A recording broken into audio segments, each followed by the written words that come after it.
2D shapes में सबसे पहले हम क्या क्या फाइंड करेंगे। क्वेश्चंस आपको या तो एरिया के रिलेटेड होगा या पेरीमीटर से रिलेटेड होगा। ओके जी सही। और एरिया के जो फार्मूलाज हैं उनको आपने मेमोराइज करना है, बट जो पेरीमीटर के फार्मूलाज हैं उसके लिए no need to memorise formula for questions. ठीक है, आपको क्वेश्चंस के लिए फार्मूला याद रखने की कोई ज़रूरत नहीं है। पेरीमीटर और पेरीमीटर क्या होता है? Perimeter is the sum of all outer sides. Yes,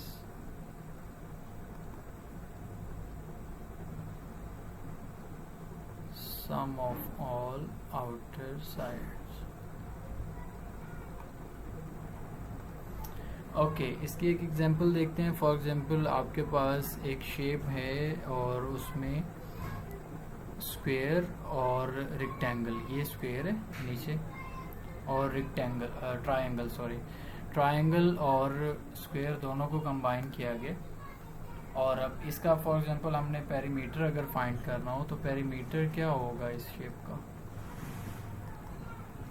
perimeter इस शेप का टू शेप्स है ना, तो यस, ये पहले 8 triangle ऐड divide होगा, करेंगे, मुझे याद है। 4 ऐड होगा, 5 होगा, ये 5 होगा और ये 4, ये 8 ऐड होगा। नहीं, नहीं, ये 8 ऐड नहीं होगा। उसकी रीज़न क्या है? रीज़न ये है कि ये एक इनर साइड है, हम आउटर साइड्स को ऐड करेंगे। 8 प्लस 4 प्लस 5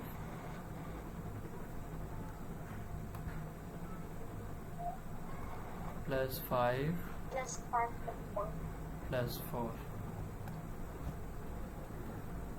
ओके, तो आपके पास पेरीमीटर क्या आ जाएगा सबको ऐड करके?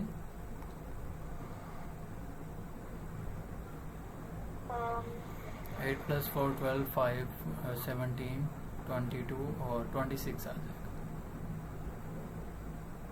जी। ओके, ये क्लियर हो गया कि 2D शेप्स में आपसे एरिया या पेरीमीटर पूछा जाएगा और पेरीमीटर के लिए आपने फार्मूला याद नहीं रखना। ठीक है, और जो एरिया है उसके लिए आपको फार्मूला आना चाहिए। सही है, और पेरीमीटर हम जब कैलकुलेट करेंगे तो इनर साइड को काउंट नहीं करेंगे। ओके, नेक्स्ट फर्स्ट शेप जो 2D शेप हमारे पास है वो है स्क्वायर।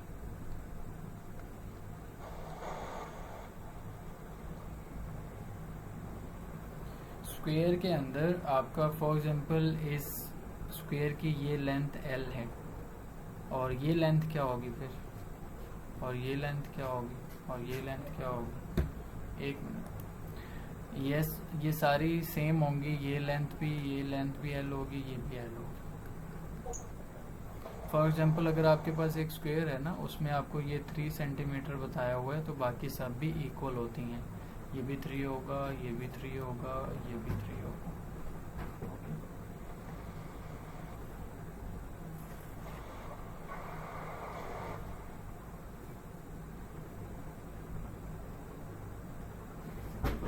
जी, तो ये स्क्वायर होगा। स्क्वायर के अंदर सारी साइड्स सेम होती हैं, सो हम इसका एरिया कैसे कैलकुलेट करते हैं?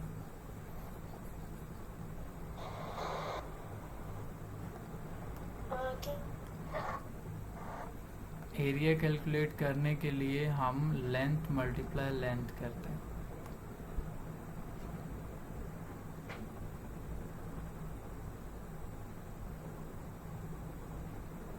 ओके,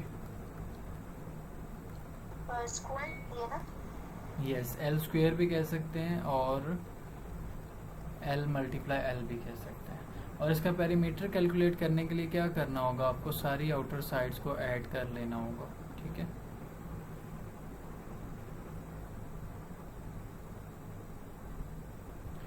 बट एक चीज़ आपने याद रखनी है कि डू नॉट यूज़ फार्मूला जब आपके पास शेप मर्ज हुई होगी। ठीक है,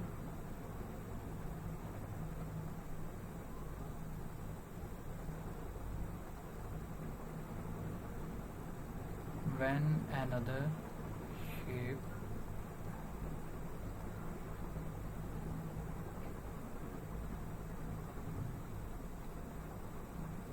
मर्ज। ओके, जब एक और शेप मर्ज हुई होगी स्क्वायर के साथ तो फिर आपने ये फॉर्मूला अप्लाई नहीं करना, ठीक है। बिकॉज अगर फॉर एग्जांपल इसके ऊपर एक मैं ट्रायंगल जो हमने एग्जांपल देखी थी उसमें फिर ये साइड काउंट नहीं होगी ना, इसलिए। ओके, नंबर 2 शेप कौन सी है हमारे पास? रेक्टेंगल। यस, रेक्टेंगल में क्या होता है, ऑपोजिट साइड्स इक्वल होती हैं। फॉर एग्जांपल ये लेंथ होती है, ये विड्थ होती है, ये भी लेंथ होगी सेम और ये विड्थ होगी। स्क्वायर में सारी साइड्स इक्वल होती हैं, ठीक है। जो एक साइड की लेंथ होगी वही सबकी, इसमें ऑपोजिट वाली सेम होंगी, ये सेम होती हैं।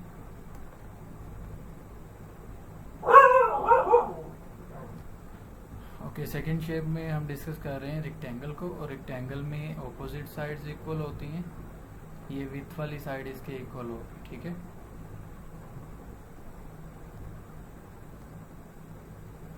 और इसका एरिया कैसे कैलकुलेट करते हैं? Area equals to length times width. Length time width. Okay, और इसके बाद आपके पास जो पेरीमीटर है इस शेप का वो कैसे कैलकुलेट करेंगे, ये वो किसके इक्वल होगा? Perimeter is equals to length plus width plus length plus width, ठीक है। तो इसका पेरीमीटर आपका 2L प्लस 2W भी कह सकते हैं, बट ये फॉर्मूला आपने यूज नहीं करना, ठीक है। बिकॉज पेरीमीटर में आउटर साइड्स फॉर एग्जांपल इसके साथ अगर ऊपर रेक्टेंगल हो, सॉरी ट्रायंगल हो, तो ये वाली साइड फिर काउंट नहीं होगी, ठीक है। इसलिए ये फॉर्मूला आपने यूज नहीं करना। लेकिन अगर आपको ओनली रेक्टेंगल दी हुई है ना क्वेश्चन में, फिर आप ये फॉर्मूला भी यूज कर लो तो कोई इशू नहीं है। बट जब शेप्स मर्ज होंगी तो फिर देन आपने ये फॉर्मूला यूज नहीं करना। ओके, क्लियर हो गया आपको square and rectangle? Okay, area of triangle की बात करते हैं। एरिया ऑफ ट्रायंगल क्या होता है? Area of triangle half times base times height. Yes, इसका एक और फॉर्मूला भी आपने ट्रिग्नोमेट्री में पढ़ा होता है, वो क्या होता है?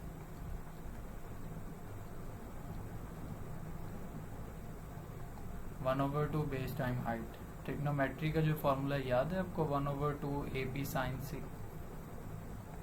जी, 1/2 AB sin C। यस, उसमें जब साइड्स जो हैं वो मतलब ये राइट ट्रायंगल, ये नॉन राइट ट्रायंगल के लिए यूज होता है।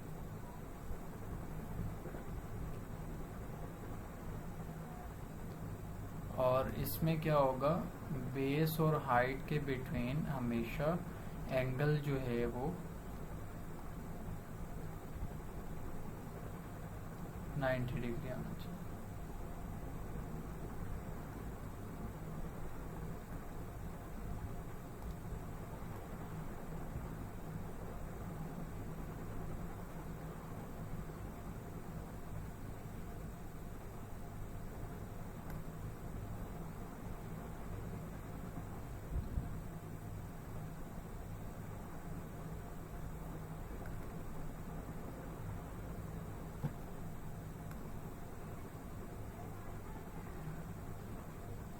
हाइट, ठीक है। Angle should be 90 degree between the base and the height. So यहाँ पे आपके पास ये जो इस ट्रायंगल की हाइट होगी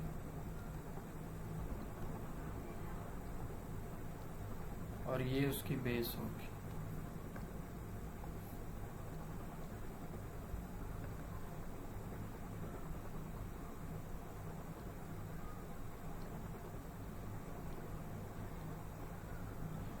और ये उसकी हाइट होगी।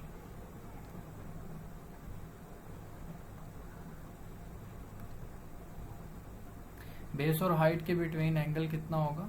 90 डिग्री होना चाहिए। फिर हम ये फॉर्मूला यूज करेंगे। Okay, 1/2 base time height.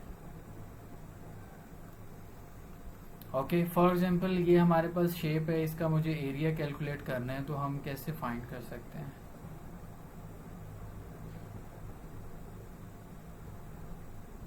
ये एक राइट ट्रायंगल है।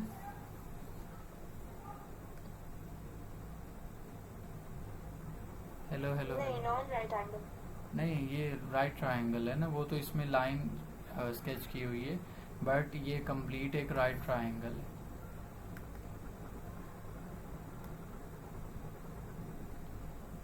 अच्छा।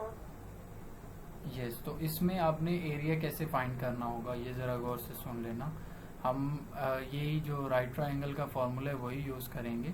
Area is equals to 1/2 base time height. इसमें बेस क्या होगी? 12। बेस 12 होगी? नहीं, आपके पास बेस ये जो एक्सटेंडेड है ना, ये एक्सटेंड की हुई है डॉटेड लाइन के साथ ना, ये एक्सटेंड की हुई है। एक्सटेंडेड बेस कभी भी काउंट नहीं करते, ठीक है, याद रखना। इसमें जस्ट 8 होगा जी, बेस 8 होगी और हाइट क्या होगी? हाइट तो हम यही लेंगे, हाइट 3 होगी। सो इस तरह से आपके पास एरिया क्या आ जाएगा? 1/2 8 टाइम्स 3 24, 24 को 2 से करेंगे सो 12 आ जाएगा। 12 सेंटीमीटर स्क्वायर आ जाएगा अगर ये लेंस सेंटीमीटर में है। ओके,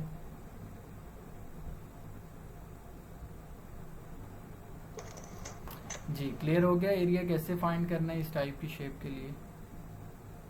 जी क्लियर है।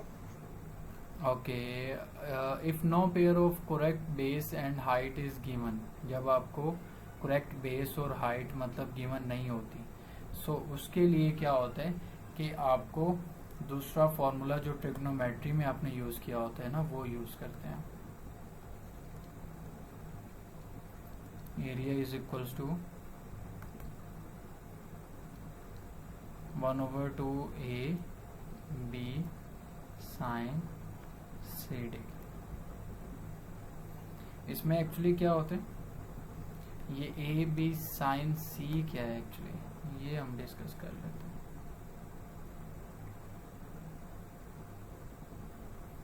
Two sides with their included angle.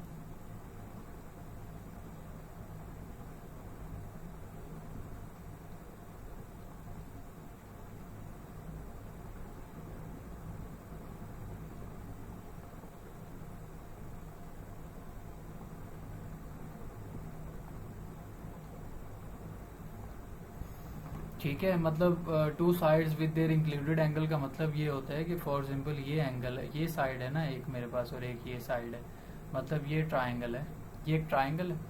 इसमें इंक्लूडेड एंगल का मतलब ये है कि अगर मैंने ये साइड ली है और ये वाली साइड ली है तो इनके बिटवीन का एंगल ये होना चाहिए आपके पास, ठीक है। मतलब इस साइड की लेंथ जो आपको गिवन होगी और इस साइड की लेंथ जो आपको गिवन होगी और ये एंगल जो आपको दिया होगा, ये आप सी की जगह पे पुट करोगे और ये ए की जगह पे और ये बी की जगह पे। मतलब ये आपकी लेंथ्स हैं, ए और बी आपका डिफरेंट भी हो सकता है, मतलब आप ए इसको भी रख सकते हो, बी इसको रख सकते हो, या ए इसको रख सकते हो, बी इसको रख सकते हो, और एंगल की जगह पे आपकी यही वैल्यू आएगी। सिमिलरली अगर आप ये साइड्स नहीं लेते, अगर आप फॉर एग्जांपल ये साइड और ये साइड लेते हो तो ये वाला एंगल होगा इसका, ये वाले एंगल की वैल्यू आपने यहाँ पे पुट करनी है सी की जगह। ओके, सो इसको हम कहते हैं two sides with their included angle, जो उन दोनों साइड्स के बिटवीन एंगल आ रहा होता है। ओके, सो यहाँ पे अब क्या होगा कि आपने फॉर एग्जांपल अगर ये साइड आपको गिवन है, ये भी साइड गिवन है, तो ये एंगल सी की जगह पे पुट होगा और ये ए और बी की जगह पे, मतलब ये वाली आपकी लेंथ्स होंगी वो यहाँ पे और यहाँ पे पुट होंगी। ओके, क्लियर हो गया ये फॉर्मूला कैसे यूज करना है? जी आप ये मुझे बता चुके हैं पहले। हाँ, मैं आपको ये ट्रिग्नोमेट्री में बताया था। ओके, रोम्बस एंड पैरेललोग्राम के बारे में बात करते हैं। रोम्बस एंड पैरेललोग्राम, इन दोनों का एरिया का फॉर्मूला सेम होता है, ठीक है। जी सही है।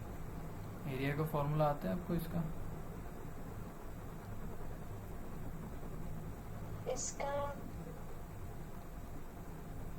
बेस टाइम हाइट होता है, ठीक है? ओ अच्छा सही है। यस, बेस टाइम हाइट होते हैं, लेकिन जो हाइट होती है वो 90 degree between the base,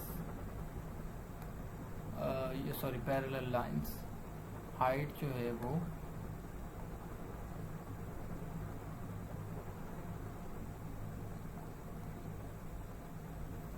90 degree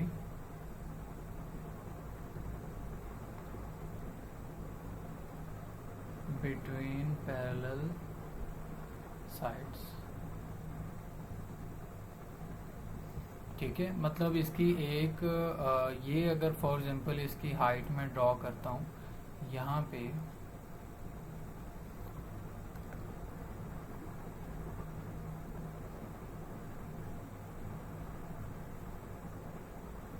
तो उसके लिए ये 90 डिग्री बनेगा, और ये हाइट आपको शेप से बाहर भी दी हो सकती है, ठीक है?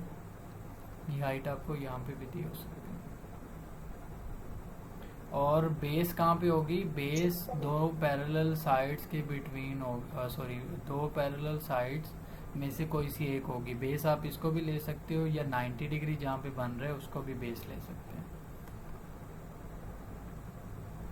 ठीक है? तो ये बेस होगी, और हाइट आपको शेप से बाहर भी दी हो सकती है।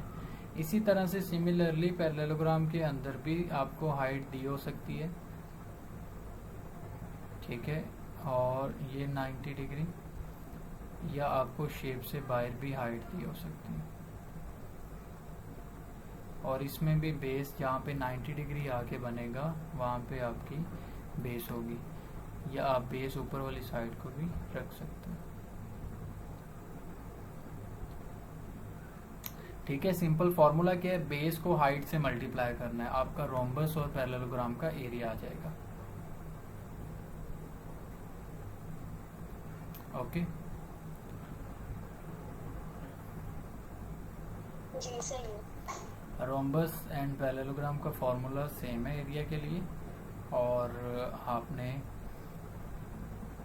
बेस और हाइट को मल्टीप्लाई करना है। और हाइट आपने ये कभी भी नहीं लेनी, ये हाइट नहीं होती, ये वाली जो दी होती है ना, ये वाली, ये हाइट नहीं होती, ठीक है? हाइट हमेशा 90 डिग्री वाली स्ट्रेट लाइन होती, मतलब इस तरह से। ट्रेपेजियम सॉरी, ट्रेपेजियम शेप का ट्रेपेजियम भी अभी करेंगे, अभी आपकी आवाज़ कट रही थी। ओके, बट अभी हम ट्रेपेजियम भी करेंगे, अभी नेक्स्ट शेप ट्रेपेजियम ही आएगा। Okay, find the area of parallelogram P Q R. For example इसका एरिया अगर कैलकुलेट करना है तो क्या करना होगा आपको? इसका एरिया कैलकुलेट करने के लिए बेस का हाइट करेंगे, बेस का 9 और हाइट 5, हाइट 4 होगी, बिकॉज ये हाइट नहीं होती, इसमें हाइट वर्टिकल लाइन होती है, और जो 90 डिग्री बना रही हो, सो हाइट को हम सॉरी बेस को हम हाइट से मल्टीप्लाई करेंगे, तो आपके पास एरिया आ जाएगा। Area is equals to base की वैल्यू क्या है? 9 टाइम्स 4, सो 36 जो है इसका एरिया आ जाएगा। अगर ये लेंथ सेंटीमीटर में है तो एरिया सेंटीमीटर स्क्वायर में होगा। Okay, now we will discuss about the trapezium. Trapezium shape में हम पहले तो शेप्स देख लो। ट्रेपेजियम में ना दो शेप्स होती हैं, दो टाइप्स की, मतलब आपको शेप इस तरह से भी दी हो सकती है या इस तरह से भी दी हो सकती है, बट इसको अगर मैं थोड़ा रोटेट करूं इस वाली शेप को, तो ये ऐसे भी बन सकती है, ठीक है जी? तो शेप आपको ये वाली भी दी होती है। इसमें एक्चुअली क्या होता है कि दो पैरेलल साइड्स होती हैं और दो नॉन पैरेलल साइड्स होती हैं।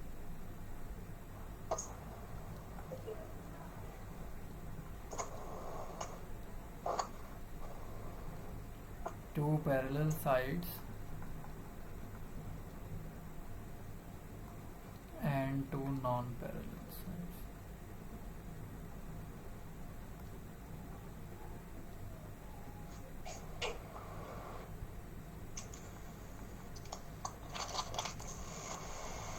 ओके, दो पैरेलल साइड्स होती हैं और दो नॉन पैरेलल। जैसे ये नॉन पैरेलल है, ठीक है, ये दोनों नॉन पैरेलल है, ये वाली साइड और ये वाली साइड, बट ये दोनों पैरेलल हैं, ठीक है, ये दोनों एक दूसरे के पैरेलल हैं। और ट्रेपेजियम की जो सेकंड शेप होती है ना इस टाइप की, ये उसकी जो है वो हाइट होती है, जो स्ट्रेट लाइन होती है। लेकिन ये वाली शेप और ये वाली ये वाली लाइन और ये वाली लाइन नॉन पैरेलल है, ठीक है, लेकिन ये वाली दोनों लाइंस पैरेलल है। ओके,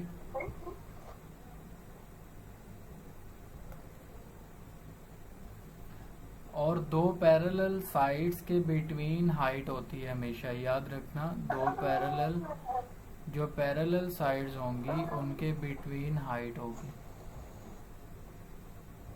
दो पैरेलल साइड, ये और ये पैरेलल बन रही हैं, सो इनके बिटवीन में हाइट होगी। सो हाइट हम इसको बोल देते हैं।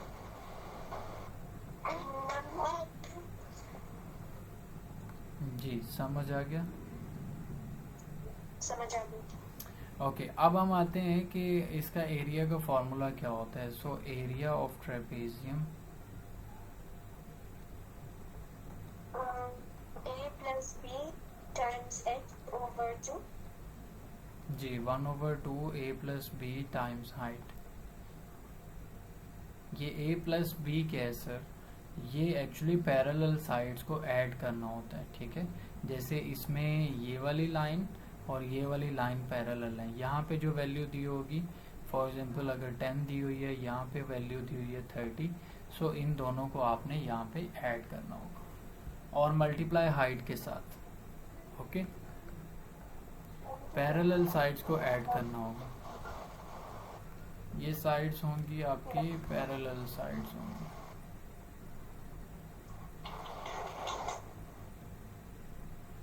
जी सही है। ए प्लस बी की जगह पे पैरेलल साइड्स लिखेंगे। सो ट्रेपेजियम क्लियर हो गया?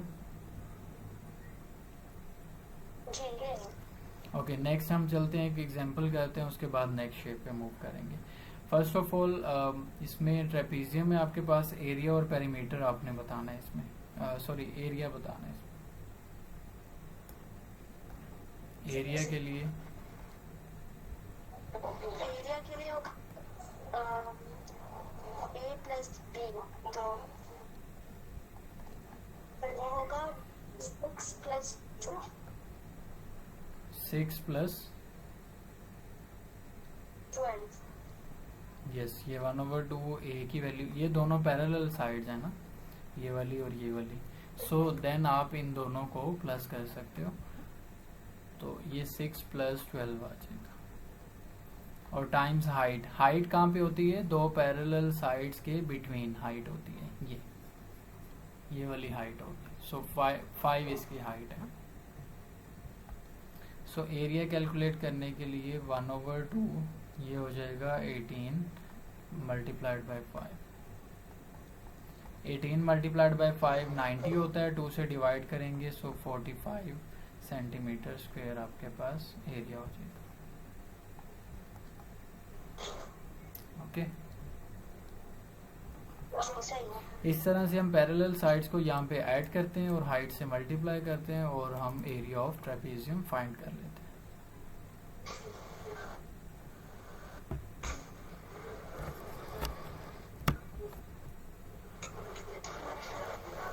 ओके, नेक्स्ट मूव करते हैं सर्कल, और फिर हम सेक्टर्स वगैरह पे मूव करेंगे। सर्कल का एरिया का फॉर्मूला क्या होगा?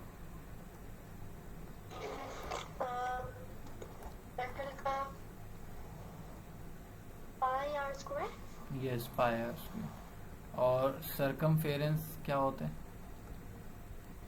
2 पाई आर या pi d. Yes, circumference,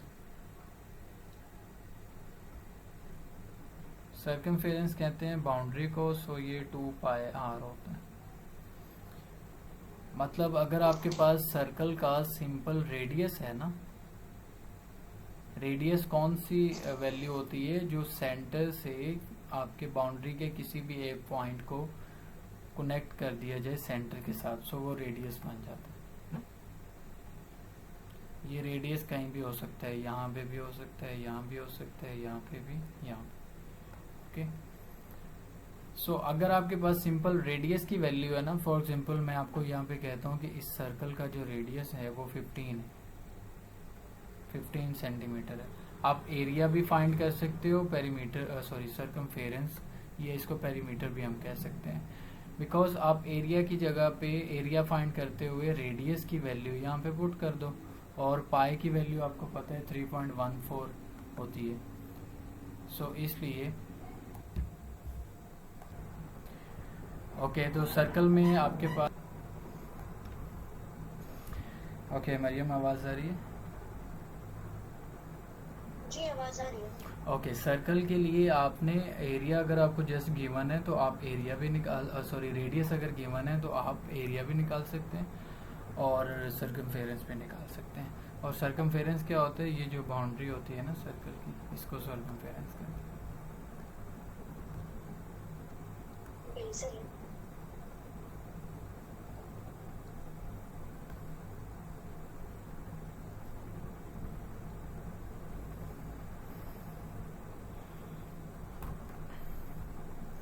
okay, आगे चलते हैं। सर्कल को जब हम डिवाइड करते हैं तो आपने सेक्टर्स के बारे में पढ़ा है?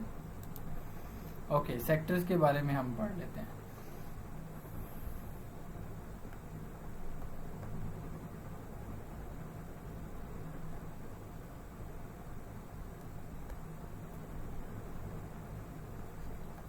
A circle can be divided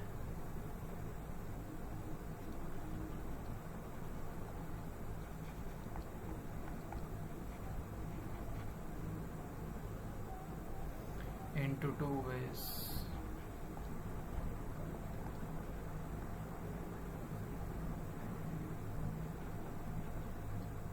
हम दो वेज के अंदर इसको डिवाइड कर सकते हैं। फॉर एग्जाम्पल अगर इसको मैं इस तरह से डिवाइड करता हूँ, सेंटर से यूं लाइंस बनाता हूँ, सो इसमें इसको हम क्या कहते हैं?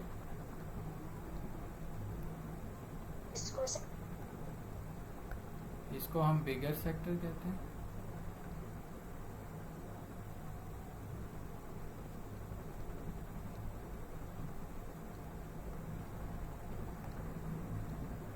और इसको हम क्या कहते हैं?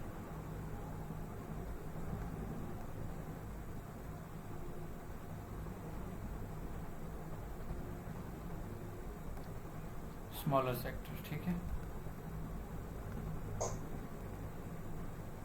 जी। और जब सर्कल को आपने मेजर सेगमेंट और माइनर सेगमेंट के बारे में पढ़ा है?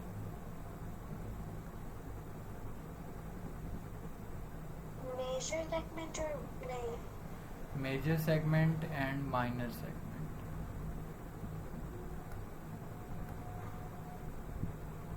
ओके, आप इसमें P2 में होगा, फिर वो पढ़ लेंगे हम। ओके, अच्छा, सर्कल को जब हम इस वे से डिवाइड करते हैं ना, नीचे से यूं डिवाइड करें और ये ऊपर वाला जो पार्ट होता है ना कंप्लीट, इसको कहते हैं मेजर सेगमेंट। और ये जो स्मॉलर वाला होता है ना, अच्छा। ये वाला पार्ट, इसको हम कहते हैं माइनर सेगमेंट।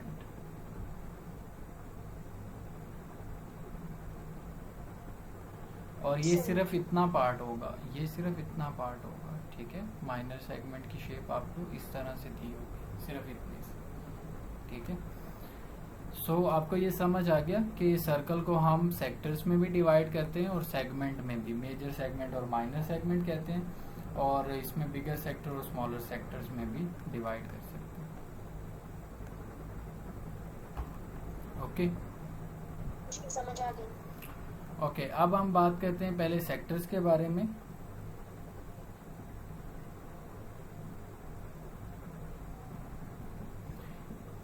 जो बिगर सेक्टर है, इसका नाम हमने क्या पढ़ा था? बिगर सेक्टर। major sector. नहीं, bigger sector. यस, बिगर सेक्टर। और ये हमने पढ़ा था, sorry, smaller sector. Smaller sector.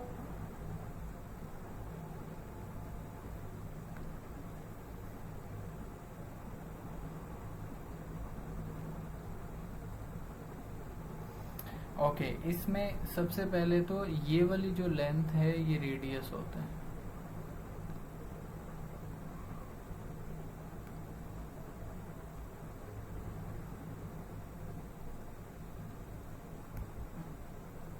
ये वाली लेंथ रेडियस, और ये लेंथ भी रेडियस, और ये जो बाकी कंप्लीट लेंथ है उसको हम आर्क लेंथ कहते हैं। ये वाली जो लेंथ है ना, ये वाली यहाँ तक, इसको हम आर्क लेंथ कहते हैं। आर्क लेंथ कहते हैं, ये आर्क लेंथ। ओके, समझ आ गया। और इसका एंगल कहाँ पे होता है? इसका एंगल यहाँ पे इनसाइड में होता है, और ये एंगल होगा एंगल थीटा। और जो स्मॉलर सेक्टर होते हैं ये भी एक्चुअली सेंटर से बाउंड्री तक का डिस्टेंस होता है, तो ये भी रेडियस होता है और ये भी रेडियस होता है, और इसका एंगल यहाँ पे बनता है। यहाँ पे आपको क्वेश्चन में दिया होता है। और ये वाली लेंथ होगी आर्क लेंथ। ओके, अब बात कर लेते हैं जो सेक्टर्स के एरिया और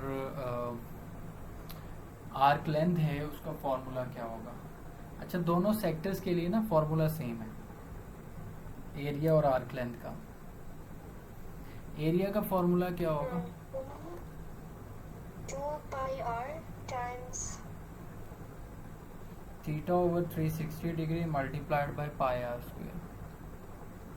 अच्छा, तो ये arc एरिया length का इसका होता है theta over 360 degree multiplied by 2 pi R. जी, ये फॉर्मूला हम यूज करते हैं, ठीक है। अगर जब आपको एंगल नहीं दिया होता ना, फॉर एग्जांपल अगर एंगल नहीं दिया हुआ, वैसे ऐसा होगा नहीं, बट क्वेश्चंस में आपको सेक्टर में एंगल वगैरह दिया होता है, अगर आपने एरिया वगैरह फाइंड करना होता है ना, तो आप या आर्क लेंथ वगैरह, तो उसमें आपको एंगल दिया होता है।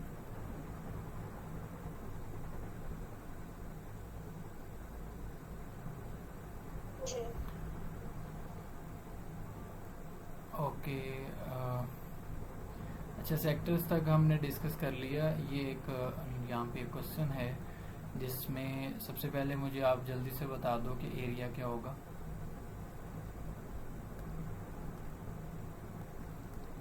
इसका एरिया होगा 60 over 360 नो, times बिगर सेक्टर का एंगल इनसाइड पे होता है,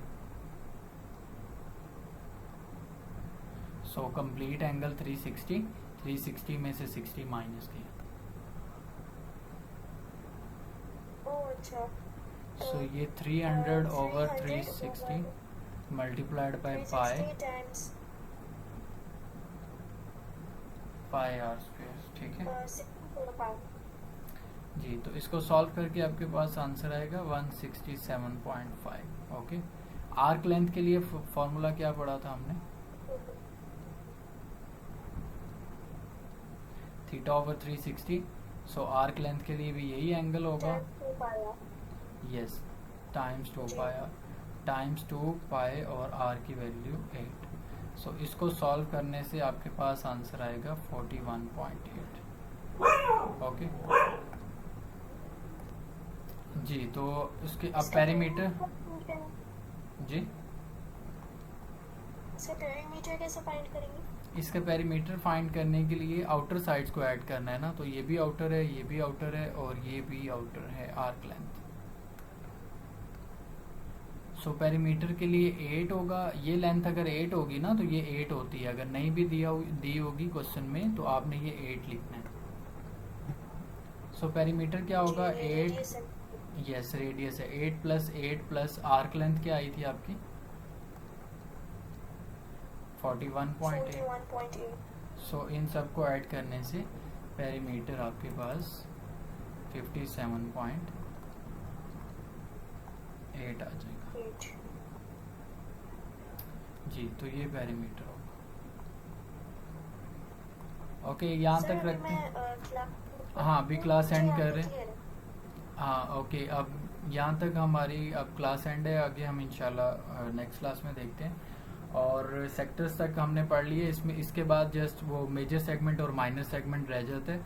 वो अगर आपने नहीं पढ़ा हुआ तो वो अभी हम नहीं पढ़ेंगे, ठीक है। उसके बाद फिर आगे 3D शेप्स हैं बस, ठीक है। सही. तो 2D शेप्स आपका कंप्लीट है, तो इसको आप कर लीजिएगा। मैं क्वेश्चंस वगैरह आपको सेंड करूँगा आज वर्कशीट, तो वो आप कर लीजिएगा। ओके।